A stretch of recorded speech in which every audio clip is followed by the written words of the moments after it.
ঘন কুয়াশার জেরে কিন্তু সকাল থেকেই বিমান পরিষেবায় প্রভাব পড়েছে।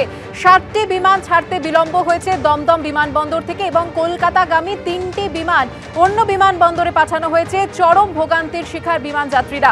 আমাদের প্রতিনিধি ব্রতদেব ভট্টাচার্য আরো বিশদে নিয়ে আমাদের জানাবেন। দেখো, আজকে সকাল থেকে কিন্তু এই ভোগান্তি শুরু হয়েছে, কারণ ভোরবেলা থেকেই কিন্তু ঘন কুয়াশার চাদরে কলকাতা বিমানবন্দর চত্বর একেবারে ঢেকে গিয়েছিল। যেটা জানা যায়, কলকাতা বিমানবন্দর সূত্রে যে দৃশ্যমানতা 50 মিটারে নেমে গিয়েছিল, যার ফলে আজকে সকাল থেকেই কিন্তু একাধিক বিমান সেগুলোর যে উড়ান কিংবা ল্যান্ডিং সেক্ষেত্রে সমস্যা দেখা দেয়।